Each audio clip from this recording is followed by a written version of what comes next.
Royaume-Uni-Rwanda, les expulsions de la honte.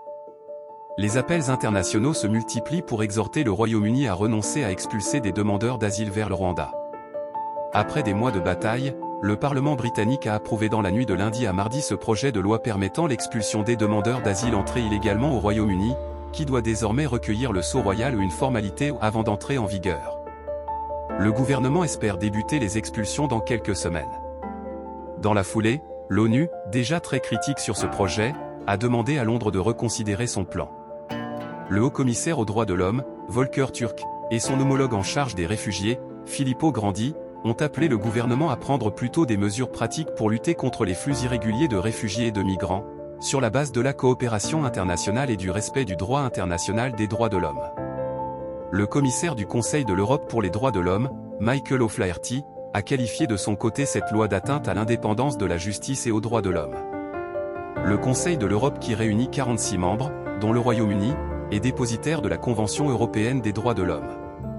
Cette dernière avait stoppé in extremis un premier vol prévu vers le Rwanda. De son côté, le président rwandais, qui a reçu une poignée de livres sterling, s'est dit très satisfait par l'adoption du texte. La porte-parole du gouvernement Yolande Makolo ajoute que les autorités étaient impatientes d'accueillir les personnes relocalisées au Rwanda. Bravo pour votre courage, madame. Pour rappel, le projet vise à expulser des migrants fuyant les guerres, le terrorisme et la famine, venant d'Afghanistan, de Syrie, de Libye, d'Afrique, etc., etc. Des migrants qui fuient des situations inhumaines créées par cet Occident collectif qui les renvoie en Afrique. Comme la bêtise n'a aucune limite, la justice rwandaise assure qu'elle examinera les demandes d'asile, mais quelle que soit l'issue, les migrants ne pourront plus retourner en Europe. Alors, pourquoi se fatiguer ? En clair, un Syrien, un Afghan ou Irakien dont les pays sont en ruine à cause de l'avidité des uns et des autres sont condamnés à une mort certaine au Rwanda. D'ailleurs, même Amnesty International, Freedom from Torture et Liberty, estime ainsi que le texte constitue une menace significative pour la vie du migrant et pour l'état de droit. L'Indo-Britannique, Rishi Sunak, a assuré pour sa part que les avions pour le Rwanda décolleront, quoi qu'il arrive. Quelle bravoure que de s'attaquer aux plus démunis.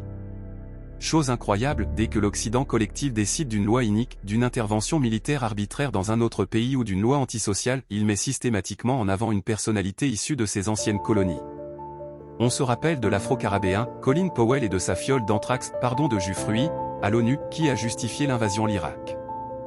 Des franco-maghrébines, El Khomri et Najed Belkacem, la première pour la loi antisociale des retraites et la deuxième pour la théorie du genre dans les manuels scolaires et à l'école.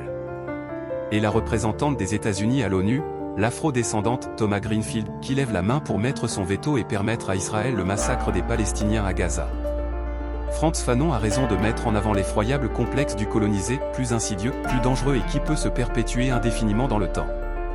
Un titre, un peu d'argent, une médaille et une haine de soi, ça donne des Sunak, Obama, Belkacem, Powell, Greenfield, etc. Ces gens-là, ils sont basanés ou noirs en apparence, mais d'un blanc sale à l'intérieur, disait Malcolm X.